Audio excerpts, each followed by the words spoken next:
Alright, what's going on everybody? My name is Jaceified, and this video is going to be a beginner's guide to the all-new Necromancer class that was recently released with the Elsweyr chapter for Elder Scrolls Online. So what this video is going to be is I'm going to break down the skills and passives of the Necro class.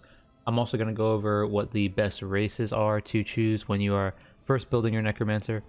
And that's pretty much it. So we're going to get started with races first of all. Now, depending on what you want to play, what type of spec you want to play, there is quite a few different choices. So first, there is Magicka DPS. Now, for Magicka DPS, I would recommend either a High Elf or a Breton. They are both pretty good.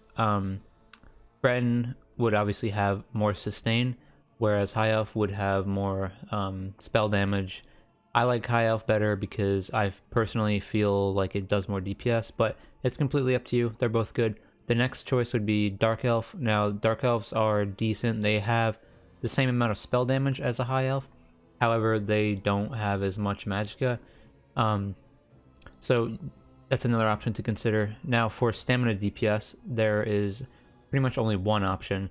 There is Orc, which Orc is very powerful. It gives weapon damage, it gives health and stamina, and it's really nice on a stamina Necromancer. So I highly recommend using Orc. There is also Dark Elf, because Dark Elf does give weapon damage too, and it gives stamina. But I recommend Orc just because it gives health, which will make you tankier. Now, for a healer, really the only race I want to recommend for healer is a Breton. Mainly because Bretons just have the best sustain for Magicka. Literally, you can almost get infinite sustain on a Breton now. It's very strong, so I highly recommend that for healer builds. Now for tanks, there's quite a few options for tanks. The first is Imperial. This one's my favorite. You just get a lot of health, a lot of stamina. You also get resource recovery in combat, so Imperials are nice for tanks. The second option is Nord. Nord is really good too. They give ultimate generation, health and stamina, as well as resistances, so they're pretty tanky. They're really cool. Now, the third option is Orc. You can use an Orc because they do give health and stamina. However, Orcs are mainly for off-tank DPS builds because of the weapon damage, so it's really up to you depending on how you want to play, but those are good options. And that's pretty much all for races, so now we're going to jump over to skills. Okay, so now we're going to talk about the skills of the Necromancer class, but before we do that, I just want to say that this class overall has very, very strong skills. It has good passives, it has good damage abilities, good healing abilities, and good tanking abilities. It's a really nice, usable class, very versatile. And with that being said, let's get into skills. So, the first class skill tree is Gravelord. Now, Gravelord is where you're going to find most of your DPS abilities. So the first ability is Flame Skull. Flame Skull is a spammable single target ability. It deals flame damage, and every third cast of this ability does 20% increased damage. So this is what it looks like. So you cast it the first time, and then the second time, and then the third time you cast a bigger skull and it does 20% increased damage. So this ability has two morphs. The first is a stamina based morph, Venom Skull. Now it does poison damage, and also while you have it slotted, casting any Necromancer ability while you are in combat will count towards the third cast. So that's nice for stamina because you can cast pretty much any ability and you'll almost always have the 20% increased damage. So the next morph is Ricochet Skull. This is the Magicka morph. What this does now is every third cast will also bounce up to 2 nearby enemies. So it does the 20% plus like an AoE extension. So this is what it looks like. You cast the first one, and then the second one, and this is the third one, and it bounces to the 2 guys behind. So that's what that skill looks like. The next DPS skill is Blast Bones. So Blast Bones, what this skill does is you use it, and it summons the skeleton, and the skeleton will run after a target and then explode and leave a corpse. So it explodes after 2.5 seconds, and it deals flame damage. So this skill is considered a criminal act, which means that if you cast it while in public in a big town around NPCs, you will get a bounty put on your head, and you don't really want that. But the two morphs are the first one is a stamina based one. It's called Blighted Blast Bones. What this one does is it gives major defile to all the enemies hit for 4 seconds, which reduces their healing received and health recovery by 30%. So that's really cool. This is a nice AoE damage ability for stamina. And the next morph is Stalking Blast Bones. Now what this morph does is the longer the skeleton spends chasing its target, the more damage it'll deal. So it says here that every second the skeleton spends chasing its target will increase the damage of the explosion by 10%, and it has a cap of 50%. So if you're all the way back here and you cast your Blast Bones, the time it spends to run from there all the way to there, its damage is increasing. So that's nice for ranged Magicka DPS because you can be farther back and you can still do a lot of damage. Now the next skill is called Boneyard. This is a ground-based AoE, and it's a damage over time. When you cast it, you conjure up these gravestones and this frost AoE, and it deals a certain amount of frost damage over 10 seconds. And if you consume a corpse, it'll deal 20% more damage. Also, allies that stand in the center can activate the Grave Robber synergy, which does an AoE frost attack. So the first morph is called Unnerving Boneyard. This is a really nice morph because this is the first skill in the game that is an AoE skill that gives Major Breach and Major Fracture. And it applies it to all of the enemies standing in the center. So that is really nice.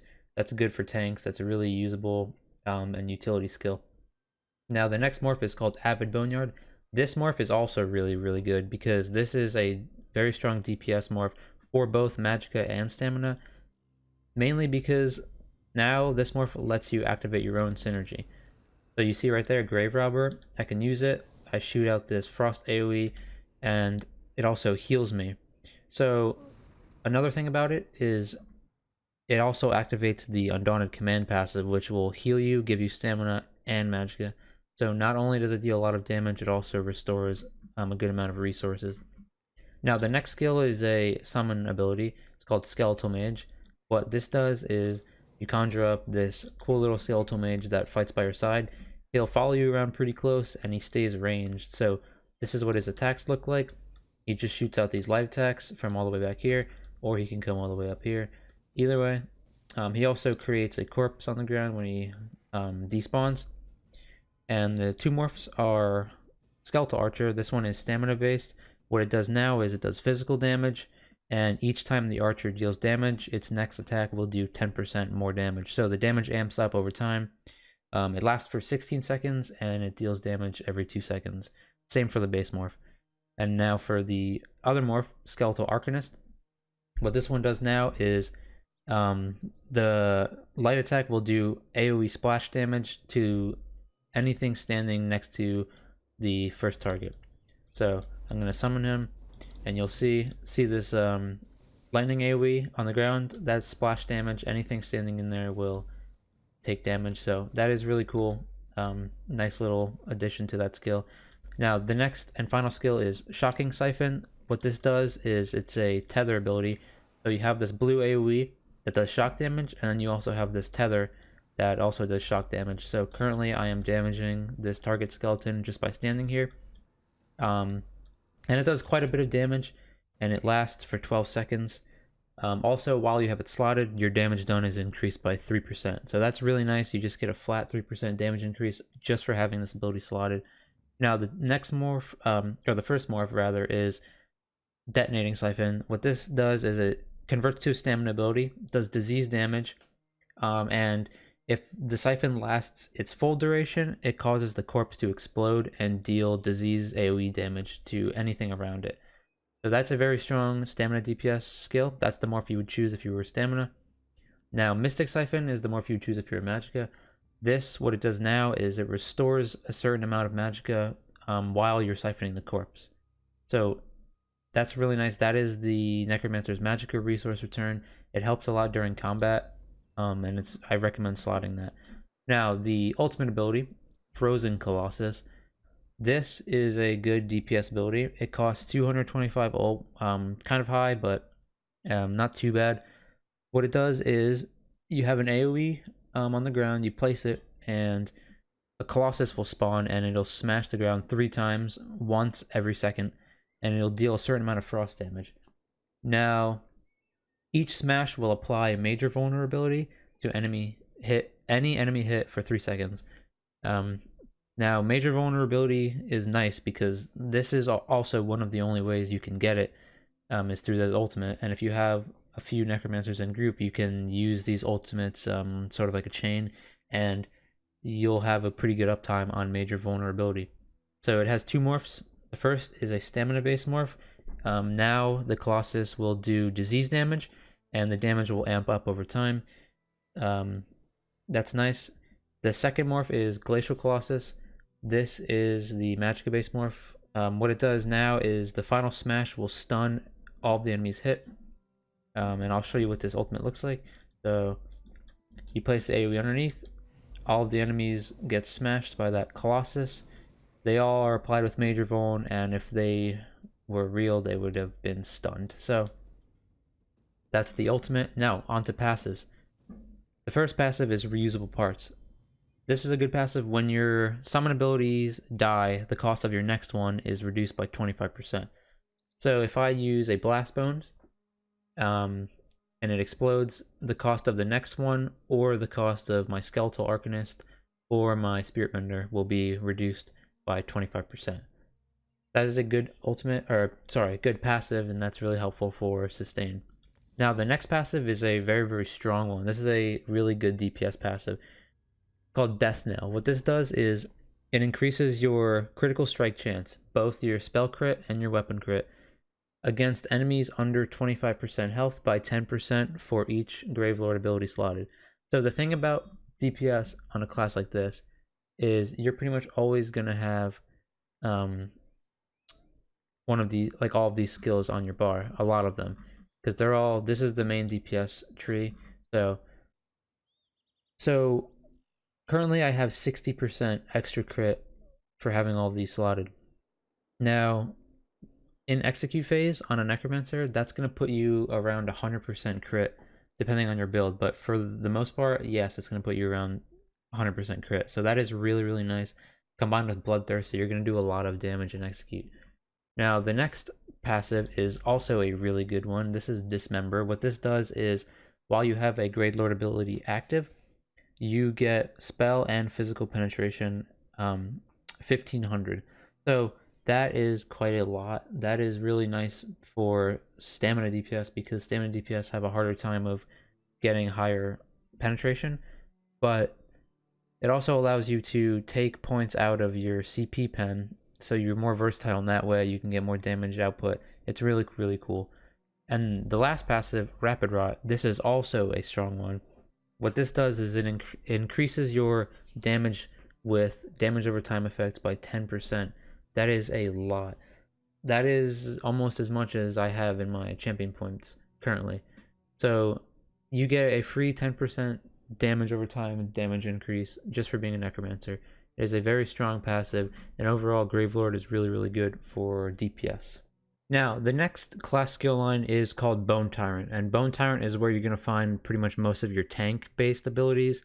So the first ability is called Death Scythe. Now, this actually does damage, and what it does is it's a conal AoE in front of you.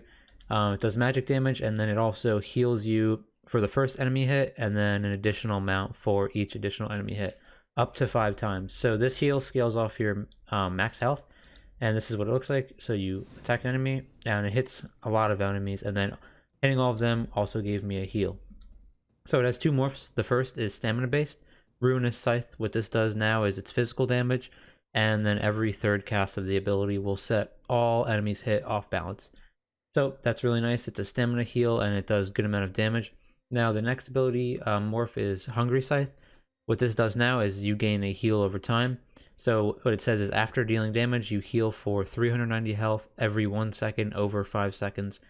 And what that looks like is this. So you come over here and you slice, and now your character has this blue flame AoE aura that will heal for 5 seconds. Now the next ability is Bone Armor. Bone Armor is your major resolve and major ward buff. It lasts for 17 seconds. and it looks pretty cool. You got this spine thing on your character, and when the effect ends, it creates a corpse too.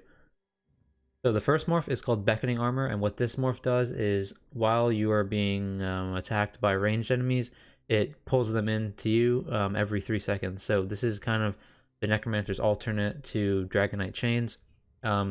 This is definitely a tank skill. It's really cool. The only downside to it is you can't cast it on demand. You have to wait until they attack you, and it's only every 3 seconds. So the next morph is Summoner's Armor, and what this morph does is it reduces the cost of your summon abilities by 12%. So your Blastbone, Skeletal Mage, and Spirit Mender all have reduced cost by 12%. This is nice for also tanks and healers, especially because you're probably going to be using Spirit Mender anyways on a healer. So either morph is good, depends on what you're going to do. Now, the next skill is Bitter Harvest. What this skill does is it allows you to sap health and gain ultimate from corpses. Alright, so when there's a corpse on the ground, all you have to do is look in its direction, you press the ability, and you sap the health from it, and you gain ultimate. So it heals you for a certain amount based off your max health, and it gives you 2 ultimate. Also, while this ability is slotted, you take 3% less damage. So it has 2 morphs. The first morph is Deadly Pain. What this morph does is it gives you major protection, which is really strong. That's a damage reduction of 30%. And it doesn't cost anything, you just have to have corpses nearby. The next morph is Necrotic Potency. What this does is it increases the amount of ultimate you gain per corpse from 2 up to 6. So that's quite a bit of ultimate. This is really nice on AoE, it's really nice for solo. It's a good skill to keep on your bar. The next skill is Bone Totem. Now Bone Totem is an AoE ability. What it does is it gives you and your allies standing in it minor protection for 8 seconds. And then after 2 seconds, the totem will fear enemies and hold them in place for 4 seconds. So you place it, you see this pulse right there, all the enemies are stunned, and you get minor protection. So the first morph, Remote Totem, this just lets you place it at range. It gives you the ground-based AoE circle, and you can place it from far away. The next morph is Agony Totem. This is the one that gives you a synergy. It's called Pure Agony, and what it does is it deals magic damage over 5 seconds, and it also applies minor vulnerability. This is a nice skill because it adds another synergy for the group, and it's pretty useful. So the next skill is Grave Grasp, and what this skill does is you cast it, it puts these 3 circles in front of you with hands, and what it does is it snares enemies by 50% and inflicts minor maim for 5 seconds, reducing their damage done by 15%. Now it has 2 morphs. The first morph is Ghostly Embrace. That just immobilizes any enemy inside. And the next morph is Empowering Grasp. What this one does is it gives you and your allies Empower for 5 seconds. And then if you hit your Skeletal Mage or Spirit Mender, it'll enhance them for 5 seconds by 40%. So again, that's what it looks like. I'm not sure how useful a skill is, but that's what it does. Now the ultimate. This ultimate is very, very cool. Now it's called Bone Goliath Transformation. What this does is you transform into a Bone Goliath.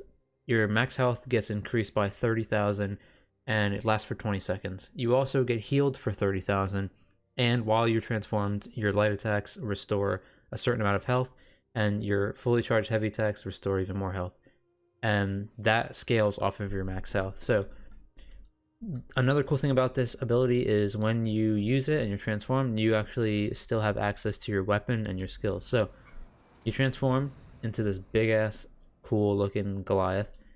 I can cast skills, I can light attack and use my scythe, cast more skills. So that is a very cool ultimate. Now the 2 morphs, there is Pummeling Goliath, which gives you an AoE bash attack, and then Ravenous Goliath, which gives you an aura that drains nearby enemies of their health. Both morphs are good. I'm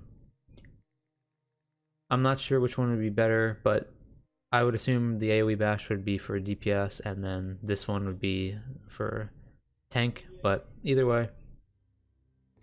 Now we can move on to the passive. So Death Gleaning, what this does is it gives you, it restores 200 magic and stamina whenever an enemy dies within 28 meters of you. But you have to have a Bone Tyrant ability slotted. This is nice because it's good for AoE, there's no cooldown, and it's good for resource return. Next passive is Disdain Harm. What this does is it reduces the damage you take from damage over time abilities by 10% while you have a Bone Tyrant ability active. This is nice because a majority of the damage in the game is damage over time. This is going to be helpful for all roles, DPS, healer, and tank. Really, really survivable skill. Now the next passive is Health Avarice. What this does is it increases your healing received by 2% for each Bone Tyrant ability slotted. That's nice too, especially on a tank. You're pretty much probably going to have a lot of these abilities slotted, so getting extra healing from your allies is very, very nice. Now the last passive is Last Gasp. What this does is increases your max health by 1250. This is a really, really good passive. This is almost like a racial passive. An increase to max health by 1250, that's quite a lot. And that also goes up with all the scalers. So that is Bone Tyrant. Okay, so the final class skill line of the Necromancer is called Living Death. Now, Living Death is where you're going to find pretty much all of your healing-based abilities. So the first ability is called Render Flesh. Now, Render Flesh is a burst heal. It'll heal yourself and one other ally. That's what it looks like. Now, it heals for quite a lot, but the downside of this ability is that it applies Minor Defile to yourself for 4 seconds. So you can use it, but it can be life or death depending on the situation. But it is a nice heal, and it does heal one other ally. So the next thing is the morphs. The first morph is Resistant Flesh. This morph, what it does is it gives resistances to you or the target equal to half the amount healed. So my tooltip says 10,046. If I were to heal an ally for that amount, I would give them half of that in resistance. So I would give them 5,023 resistance. So it's pretty cool. The next morph is Blood Sacrifice. What this morph does is when you cast it, it'll consume a corpse to heal another ally. So it'll heal you, one other ally, and a third ally.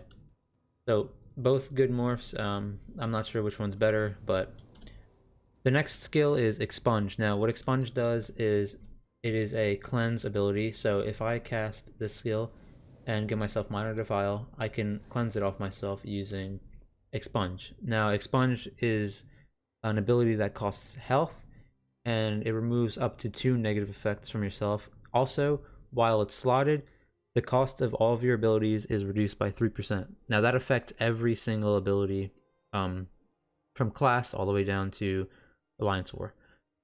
Now, the first morph is called Expunge and Modify. What this morph does is you restore magicka and stamina for each negative effect removed. So if I remove 2 negative effects, I restore 1,000 magicka and stamina. That's pretty cool. It's nice resource return. The next morph is Hexproof. What this morph does is it just lets you remove up to 4 negative effects down from 2. Or up from 2. So, again, this is what it looks like. You cleanse yourself, spread your arms out. Pretty cool. The next skill is Life Amid Death. This is an AoE burst heal. You cast it, and all the allies that are in the circle will instantly get healed for a certain amount of health. Also, if you consume a corpse when you cast it, it'll cast a AoE heal over time. It'll heal for 5 seconds, and it'll do a certain amount depending on your resources. So the first morph is Renewing Undeath. What this morph does is when you consume a corpse, it also removes a negative effect. It's like a cleanse. The next morph is Enduring Undeath. What this morph does is you can consume multiple corpses to increase the duration of the AoE heal over time. So I'm going to try to show you what that looks like in a second, but the next skill is Spirit Mender. Now, what this skill does is this is your sort of solo self-heal. When you cast it, this ghost spawns, and what it does is it'll heal you for a certain amount of health every 2 seconds for 16 seconds. He also creates a corpse on death, and it's very nice because You don't have to do anything, you can just summon him and he'll heal you. And this is what the heal over time looks like for Enduring Undeath. So the next Spirit Mender morph, or the first morph, is Spirit Guardian. What this does is it just transfers some of the damage to yourself. It transfers 10%, so you get a 10% damage reduction. And it's 16 seconds. That's a pretty good duration. Now, the next morph is Intensive Mender. This morph, what it does is it triples the heal, but it lasts half as long. So it only lasts for 8 seconds, but you get, for me it says almost 6,000 health. So I personally like Spirit Guardian just because it lasts longer, you don't have to cast it as much, and the 10% damage reduction is also really nice. So the last skill is Restoring Tether. Now, this skill is similar to Mystic Siphon, and what it does is, instead of damaging enemies, it heals you and allies for a certain amount of health over 12 seconds. And also, while it is slotted, your healing done is increased by 3%. So I'm going to show you what this skill looks like. You get your corpse, you tether, and that's what it looks like. So it's really cool. Allies standing in between you and the beam will get healed. Now there's two morphs. The first morph is Braided Tether. What this does is it gives an AoE heal around your feet, and if allies stand in it, they can get healed and you heal yourself. The next morph is Mortal Coil. What this does is, while you're siphoning the corpse, you restore stamina. So this is the Necromancer stamina resource return, and this is what the AoE heal looks like. So whenever you see this on a friendly, you probably want to stand in it, or you want to try to move to where your allies are standing so you can get them in the heal. Now, the ultimate for Living Death is Reanimate. What this does is, it's an AoE based on the ground. You cast it and you'll revive up to 3 dead allies. Now, I'm not sure how useful this ultimate is, but it is very expensive. It costs 325 ultimate. I'm not a big fan of it, but it is there and it can be useful probably. Now, the two morphs. The first morph, Renewing Animation. What this morph does is, for each ally you resurrect, you restore 5,000 magic and stamina. So if you resurrect 3 allies, you restore 15,000 magic and stamina. That's quite a lot, but again, it's a pretty expensive ultimate. Now, the next morph is Animate Blast Bones. Now, what this morph does is, when you cast it, you can consume up to 3 corpses, and it'll spawn 3 blast bones, up to 3 blast bones, that'll explode and deal quite a bit of AoE damage. So I'm going to show you what that looks like. Let me get my 3 corpses out. Okay, so now that I have my 3 corpses, what I'm going to do is I'm going to cast this. Blast bones are going to spawn, and they're going to explode. The one didn't make it, but once they explode, the nice thing is you can tether the corpse, and there's 2 or 3, so you can use multiple skills. So that is a decent ultimate. Now the passives. The first one is Curative Curse. What this does is, when you have a negative effect on you, your healing done is increased by 8%. So that is cool.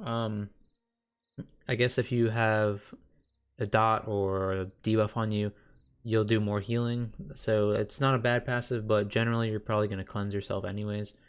But the next passive is Near Death Experience.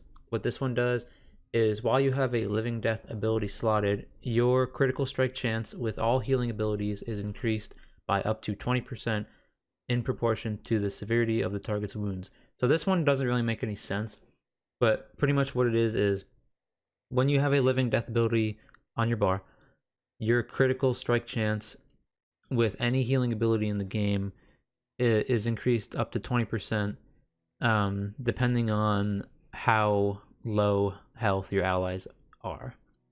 So it's really confusing, but anyways, the next passive is Corpse Consumption, and what this one does is, whenever you use an ability on a corpse, you generate 10 ultimate, and it has a cooldown of 16 seconds. So whenever I use something like Braided Tether, I will generate 10 ultimate, and then it'll have a cooldown of 16 seconds, and then I can do it again. So it's nice. It adds a lot of ulti gen to the Necromancer, and it's really cool. Now, the last passive is Undead Confederate. What this one is when you have a Blast Bones or Skeletal Mage or Spirit Mender. So when you have a summon ability active, your Necromancer or your Magicka and Stamina recovery is increased by 200. That's quite a lot, and depending on what you play, you're probably always going to have a summon ability active. On a DPS, you're going to have 2 active. On a healer, you'll probably have 1, and on a tank, you'll probably have 1. So that's a good thing. That's actually a lot of recovery, and the fact that you get both Magic and Stamina is really nice. So that is all for the Necromancer class. Thank you guys for watching. If you have any questions, please leave it in the comments below. I'll definitely try to respond. With all that being said, I would appreciate it if you could like the video, share it, and subscribe. Let me know if it was helpful. Thank you for watching, and I'll see you guys in the next Elder Scrolls Online video, and have a good day.